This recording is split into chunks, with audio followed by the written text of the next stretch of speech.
주 여호와의 영이 내게 내리셨으니 이는 여호와께서 내게 기름을 부으사 가난한 자에게 아름다운 소식을 전하게 하려 하심이라.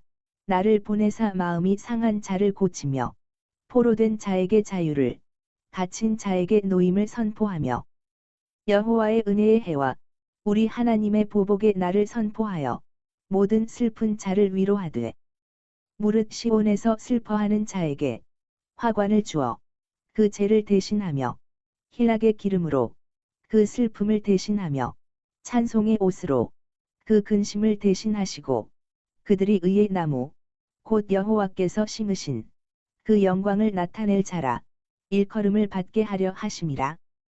그들은 오래 황폐하였던 곳을 다시 쌓을 것이며 옛부터 무너진 곳을 다시 일으킬 것이며 황폐한 성읍 곧 대대로 무너져 있던 것들을 중수할 것이며 외인은 서서 너의 양떼를 칠 것이요 이방 사람은 너의 농부와 포도원지기가 될 것이나 오직 너희는 여호와의 제사장이라 일컬음을 받을 것이라. 사람들이 너희를 우리 하나님의 봉사자라 할 것이며 너희가 이방 나라들의 재물을 먹으며 그들의 영광을 얻어 자랑할 것이니라. 너희가 수치 대신에 보상을 배나 얻으며 능욕 대신에 몫으로 말미암아 즐거워할 것이라. 그리하여 그들의 땅에서 갑절이나 얻고 영원한 기쁨이 있으리라. 무릇 나 여호와는 정의를 사랑하며 불의의 강탈을 미워하여 성실히 그들에게 갚아주고 그들과 영원한 언약을 맺을 것이라. 그들의 자손을 뭇 나라 가운데에 그들의 후손을 만민 가운데 알리리니 무릇 이를 보는 자가 그들은 여호와께 복 받은 자손이라 인정하리라. 내가 여호와로 말미암아 크게 기뻐하며 내 영혼이 나의 하나님으로 말미암아 즐거워하리니 이는 그가 구원의 옷을 내게 입히시며 공의의 겉옷을 내게 더하심이 신랑이 사모를 쓰며 신부가 자기 보석으로 단장함 같게 하셨음이라. 땅이 싹을 내며 동산이 거기 뿌린 것을 움돋게 함 같이 주 여호와께서 공의와 찬송을 모든 나라 앞에 솟아나게 하시리라. 아멘.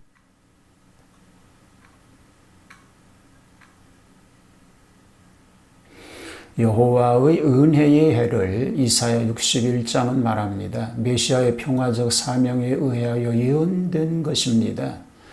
이것은 예수님은 이 말씀을 직접 자신의 일로 이용하는데 이 말씀을 적용하시지요. 매우 뜻깊은 일이라고 말할 수가 있습니다. 1절과 2절은 메시아의 사명에 대한 얘기가 나옵니다. 예수님께서 누가복음 4장 21절에 하신 말씀을 보면 이 글이 오늘날 너희 귀에 응하였느니라 라고 말씀합니다. 본 구절이 주님에게 적용되었음을 말하여 주고 있는 것입니다. 주 여호와의 신이 내게 임하였으니 주 여호와의 영이 내게 임하셨으니 라는 이 말은 성령에 의하여 우리 주님의 인간 본성이 성화되었음을 말하고 있는 것을 알 수 있게 됩니다. 이는 여호와께서 내게 기름을 부으셨으니 예수님의 기름 부음은 성령에 의하여 그의 인간 본성이 성화된 것을 말합니다. 이런 일은 동정녀의 태에서부터 시작이 되었습니다. 그가 성인이 될 때까지 계속됩니다. 그리고 그가 세례를 받으실 때 공개적으로 이루어집니다. 자, 가난한 자에게 복음을 전하시고 마음 상한 자를 고치시고 포로된 자에게 자유를 베풀고 갇힌 자에게 노임을 전파하며 여호와의 은혜와 은혜의 해와 우리 하나님의 신원의 날을 전파하였고 모든 슬픈 자를 위로하신다고 말하고 있습니다. 자, 이것이 1절과 2절에 나와 있는 말씀이죠. 이 말씀이 3절에 이렇게 이루어집니다. 놀라운 결과이지요. 슬픈 자에게 화관으로 죄를 씌우시고 희락의 기름으로 슬픔을 대신하고 찬송의 옷으로 근심을 대신하시고 신자의 의를 이루신다고 말씀하고 있습니다. 그래서 믿는 자를 의의 나무라고 표현하고 있는 것입니다. 메시아의 나타나심의 결과를 4절에서 9절은 말합니다. 종은 자신의 사명의 뜻을 선언한 후에 이스라엘에 대한 하나님의 은혜스러운 목적을 선포하기 시작을 합니다. 오래 황폐되었던 것을 다시 쌓고 의인을 써서 너의 양떼를 치며 이방인은 너희 농부가 되리라. 오직 너희는 여호와의 제사장이라고 말씀하지요. 너희가 열방의 제물을 얻을 것이라고 말합니다. 수치 대신에 배나 얻게 될 것을 말합니다. 능력 대신에 분깃을 인하여 영원한 기쁨이 되는 것이라고 말하고 있습니다. 선민이 만민 중에서 선민된 특권을 발휘함으로써 하나님의 독생자와 선민으로서의 만민에게 높임을 받을 것을 말씀한 말씀입니다. 그들은 옛날의 수치와 능력을 제거하고 그때 당한 바 모욕을 대신하여 존귀를 받게 될 줄로 믿습니다. 이것은 하나님의 공의로 보상해 주실 까닭입니다. 그들의 자손까지 번성하게 될 것은 하나님의 축복의 자녀들 되는 연고인 줄로 믿습니다. 교회가 기뻐할 이유를 10절과 11절은 말하고 있습니다. 여호와로 인하여 크게 기뻐함은 주어진 약속이 이스라엘의 마음속에 더할 나위 없는 즐거움과 기쁨을 자연히 가져오게 만들게 되는 것입니다. 이들이 받을 축복은 나라가 회복되고 이방인을 다스리며 보편적인 제사직을 수행하고 넓은 영토에 영원한 기쁨을 갖는 반면에 유명해지고 영원한 언약을 갖게 될 것입니다. 그래서 10절에서는 이렇게 얘기하고 있는 것을 볼 수 있습니다. 그가 구원의 옷을 내게 입히시며 라는 것입니다.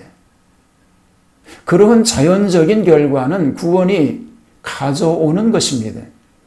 그래서 이스라엘은 신랑이 사모를 쓰고 신부가 자기 보물로 단장한 갚게 될 것입니다. 즉 최상의 기쁨이요 축복이 되는 것입니다.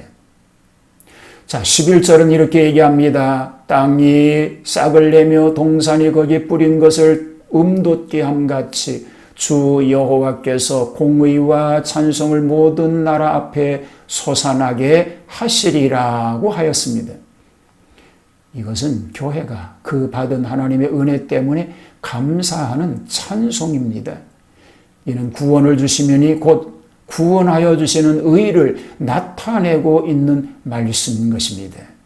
자, 이 은혜 때문에 성도들의 찬송이 열방 앞에 드러나도록 힘있게 나오게 되는 것입니다.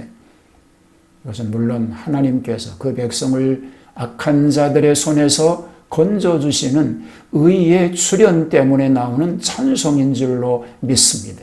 이런 감격과 기쁨의 찬양이 우리 삶 가운데 계속될 수 있게 되기를 주님의 이름으로 축복합니다. 하나님의 은혜로 만족한 삶을 살게 하여 주시옵소서. 은혜 아니면 아무것도 할 수 없는 연약한 저들을 불쌍히 여기시는 주여, 오늘도 한없으신 하나님의 사랑과 그 은혜 가운데 복된 하루, 승리의 하루 되게 하시고 우리 가족 모두를 지키시는 하나님의 보호의 은총의 손길로 넘치게 하옵소서. 예수님 이름으로 기도하옵나이다. 아멘.